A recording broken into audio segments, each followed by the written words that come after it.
تو اس کے حق میں فیصلہ دے دیا۔ سلیمان علیہ السلام نے داؤد علیہ السلام سے اجازت چاہتے ہوئے کہا، کیا میں اس مقدمے کا فیصلہ کر سکتا ہوں؟ انہوں نے اجازت دے دی۔ سلیمان علیہ السلام نے عورت سے کہا، بچہ مجھے دے دو۔ بچہ ہاتھ میں لے کر انہوں نے تلوار نکالی اور دونوں عورتوں سے فرمایا، میں اس کے 2 ٹکڑے کر کے تم دونوں میں برابر برابر تقسیم کرنے لگا ہوں۔ یہ سن کر بڑی عورت بولی کہ ٹھیک ہے، جبکہ چھوٹی عورت مامتا کی وجہ سے چلا اٹھی کہ آپ اسے زندہ رہنے دیں اور اسے دے دیں۔ یہ سنتے ہی سلیمان علیہ السلام بول اٹھے، تو ہی اس کی ماں ہے، جس سے اپنے بچے کے ٹکڑے دیکھنا برداشت نہ ہو سکا، پھر بچہ اسے دے دیا۔ سلیمان علیہ السلام کا ایک تیسرا واقعہ قرآن میں یوں ہے، سورۃ النمل آیت 17 اور 18 میں ہے، اور سلیمان کے سامنے ان کے تمام لشکر جنات، انسان اور پرندوں میں سے جمع کیے گئے، ہر قسم الگ الگ کھڑی کر دی گئی۔ جب وہ چیونٹیوں کے میدان میں پہنچے تو ایک چیونٹی نے کہا، اے چیونٹیوں، اپنے اپنے گھروں میں گھس جاؤ، ایسا نہ ہو کہ بے خبری میں سلیمان اور ان کا لشکر تمہیں روند ڈالے۔ ان تمام لشکروں کو اکٹھا کیا گیا تھا۔ اللہ تعالیٰ نے چیونٹی کی یہ بات سلیمان علیہ السلام کو سنوا دی۔ سورہ نمل آیت 19 میں ہے، اس کی اس بات پر سلیمان مسکرا کر ہنس پڑے اور دعا کرنے لگے کہ اے پروردگار، تو مجھے توفیق دے کہ میں تیری ان نعمتوں کا شکر بجا لاؤں جو تو نے مجھ پر انعام کی ہیں، اور میں ایسے نیک اعمال کرتا رہوں جن سے تو خوش رہے، اور مجھے اپنی رحمت سے نیک بندوں میں شامل فرما۔ آپ کا ایک واقعہ ملکہ بلقیس کے ساتھ پیش آیا۔ سورہ نمل آیت 20 تا 25 میں ہے، آپ نے پرندوں کی دیکھ بھال کی اور فرمانے لگے، کیا بات ہے کہ ہدہد نظر نہیں آ رہا؟ کیا وہ واقعی غیر حاضر ہے؟ یقیناً میں اسے سخت سزا دوں گا یا اسے ذبح کر ڈالوں گا، یا وہ میرے سامنے کوئی معقول وجہ بیان کرے۔ کچھ زیادہ دیر نہ گزری تھی کہ اس نے آ کر کہا، میں ایک ایسی خبر لایا ہوں کہ آپ کو اس کی خبر ہی نہیں، اور میں سبا کی ایک سچی خبر آپ کے پاس لایا ہوں۔ میں نے دیکھا ہے کہ ان کی بادشاہ ایک عورت ہے جسے ہر قسم کی چیز سے کچھ نہ کچھ دیا گیا ہے، اور اس کا تخت بھی بڑا عظیم ہے۔ میں نے اسے اور اس کی قوم کو اللہ تعالیٰ کو چھوڑ کر سورج کو سجدہ کرتے ہوئے پایا ہے۔ شیطان نے ان کے کام مزین کر کے انہیں دکھلا کر سیدھے راستے سے ہٹا دیا ہے، پس وہ ہدایت پر نہیں آتے کہ اسی اللہ کو سجدہ کریں جو آسمانوں اور زمینوں کی پوشیدہ چیزوں کو باہر نکالتا ہے، اور جو کچھ تم چھپاتے اور ظاہر کرتے ہو وہ سب کچھ جانتا ہے۔ ہدہد نے اللہ تعالیٰ کی یہ صفت اس لیے بیان کی کہ یہ اپنی حس کے ذریعے زمین میں پانی والے حصے کا پتہ چلا لیتا ہے۔ سلیمان علیہ السلام کو بھی یہی ہدہد بتایا کرتا تھا کہ پانی کہاں ہے، پھر آپ جنات کے ذریعے پانی نکلواتے تھے۔ یہ اطلاع سن کر سلیمان علیہ السلام حیران ہوئے۔ آپ نے ہدہد سے کہا، ہم ابھی تمہاری بات کی تصدیق کر لیتے ہیں۔ سورہ نمل آیت 27 اور 28 میں ہے، سلیمان نے کہا، اب ہم دیکھیں گے کہ تو نے سچ کہا ہے یا تو جھوٹا ہے۔ میرے اس خط کو لے جا کر انہیں دے دے، پھر ان کے پاس سے ہٹ آ اور دیکھ کہ وہ کیا جواب دیتے ہیں۔ آپ نے ایک خط لکھ کر اسے دیا۔ ہدہد وہ خط لے کر ملکہ بلقیس کے محل پہنچا۔ خط اس کے سامنے گرا کر خود دیوار پر جا بیٹھا۔ خط دیکھ کر ملکہ بلقیس نے کہا، وہ کہنے لگی، اے سردارو، میری طرف ایک باوقت خط ڈالا گیا ہے جو سلیمان کی طرف سے ہے، اور جو بخشش کرنے والے مہربان اللہ کے نام سے شروع ہے۔ یہ کہ تم میرے سامنے سرکشی نہ کرو اور مسلمان بن کر میرے پاس آ جاؤ۔ اس نے کہا، اے میرے سردارو، تم میرے اس معاملے میں مجھے مشورہ دو۔ میں کسی امر کا قطعی فیصلہ جب تک تمہاری موجودگی اور رائے نہ ہو نہیں کیا کرتی۔ ان سب نے جواب دیا کہ ہم طاقت اور قوت والے، سخت لڑنے بھیڑنے والے ہیں، آگے آپ کو اختیار ہے، آپ خود ہی سوچ لیجئے کہ ہمیں آپ کیا کچھ حکم فرماتی ہیں۔ اس نے کہا کہ بادشاہ جب کسی بستی میں گھستے ہیں تو اسے اجاڑ دیتے ہیں اور وہاں کے باعزت لوگوں کو ذلیل کر دیتے ہیں، اور یہ لوگ بھی ایسا ہی کریں گے۔ میں انہیں ایک ہدیہ بھیجنے والی ہوں، پھر دیکھ لوں گی کہ قاصد کیا جواب لے کر لوٹتے ہیں۔ ملکہ بلقیس یہ اندازہ کرنا چاہتی تھی کہ سلیمان علیہ السلام کس قسم کے بادشاہ ہیں، اور یہ کہ وہ ان کے خلاف لڑ سکیں گے یا نہیں۔ چنانچہ اس نے فلسطین کی طرف بے شمار تحائف روانہ کیے۔ تاکہ لڑائی کی نوبت نہ آئے، لیکن جب یہ تحائف سلیمان علیہ السلام کے پاس پہنچے تو آپ غضبناک ہو گئے۔ بس جب قاصد سلیمان کے پاس پہنچا تو آپ نے فرمایا، کیا تم مال سے مجھے مدد دینا چاہتے ہو؟ مجھے تو میرے رب نے اس سے بہت بہتر دے رکھا ہے جو اس نے تمہیں دیا ہے، بس تم ہی اپنے تحفے سے خوش رہو۔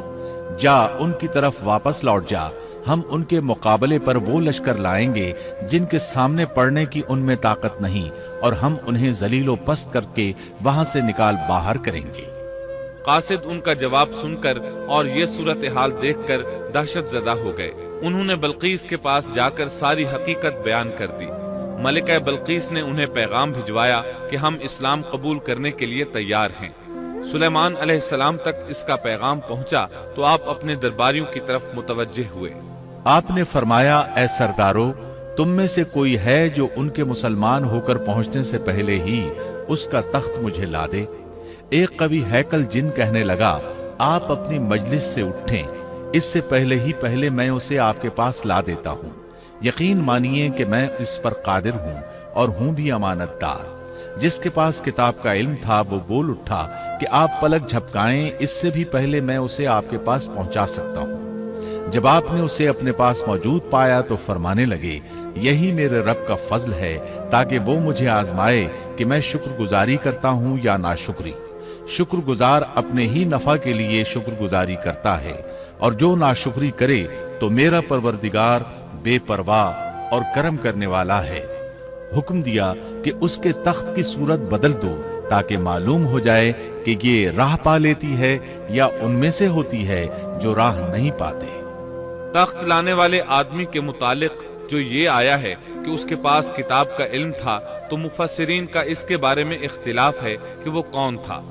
قرآن کریم کے الفاظ سے جو معلوم ہوتا ہے وہ اتنا ہی ہے کہ وہ کوئی انسان ہی تھا جس کے پاس کتاب الہی کا علم تھا۔ اللہ تعالیٰ نے کرامت اور اعجاز کے طور پر اسے یہ قدرت دے رکھی تھی کہ پلک جھپکتے وہ تخت لے آیا۔ پھر سلیمان علیہ السلام نے تخت میں تبدیلی کا حکم دیا۔ تخت میں تبدیلی کا حکم سن کر اس میں سے ہیرے جواہر نکال دیے گئے اور دوسری جگہوں پر لگا دیے گئے۔ سورہ نمل آیت 42 اور 43 میں ہے۔ پھر جب وہ آ گئی تو اس سے کہا گیا کہ ایسا ہی تیرا بھی تخت ہے۔ اس نے جواب دیا کہ یہ گویا وہی ہے، ہمیں اس سے پہلے ہی علم دے دیا گیا تھا اور ہم مسلمان تھے۔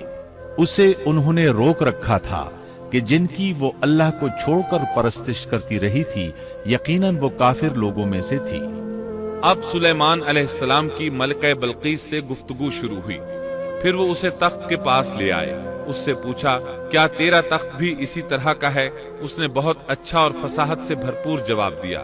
اس نے نہ تو یہ کہا کہ ہاں، کیونکہ وہ تو اپنا تخت پیچھے سبا کے علاقے میں چھوڑ آئی تھی، یہاں کیسے آ سکتا تھا، نہ اس نے یہ کہا کہ نہ، کیونکہ یہ وہی محسوس ہو رہا تھا۔ البتہ اس میں قدر تبدیلی محسوس ہو رہی تھی۔ اس نے عجیب جملے میں جواب دیا کہ یہ وہی لگتا ہے۔ سلیمان علیہ السلام یہ جواب سن کر حیران ہوئے۔ اب آپ نے اسے اپنی سلطنت کا غلبہ دکھانے کے لیے ایسا منظر دکھایا جو کسی بشر نے آج تک نہیں دیکھا۔ چنانچہ آپ اسے ایک محل میں لے گئے۔ یہ مکمل طور پر شیشے کا تھا، اس سے دوسری طرف دیکھا جا سکتا تھا۔ فرش بھی شیشے کا تھا، شیشے کے نیچے پانی چھوڑا گیا تھا، پانی چلتا رہتا تھا۔ آپ اسے لیے اندر داخل ہوئے تو وہ بہت حیران ہوئی کہ محل میں پانی بہہ رہا ہے۔ اس نے اپنا لباس کچھ اوپر کر لیا کہ بھیگ نہ جائے۔ اس نے اپنا پاؤں پانی پر رکھنا چاہا تو وہ شیشے پر پڑا، اور زیادہ حیران ہوئی اور شرمندہ بھی کہ دھوکہ کھا گئی۔ اور یہ سب کچھ جنات کے ذریعے تیار کرایا گیا تھا۔ سورہ نمل آیت 44 میں اللہ تعالیٰ فرماتے ہیں، اس سے کہا گیا کہ محل میں چلی چلو، جسے دیکھ کر یہ سمجھ کر کہ یہ حوض ہے، اس نے اپنی پنڈلیاں کھول دی۔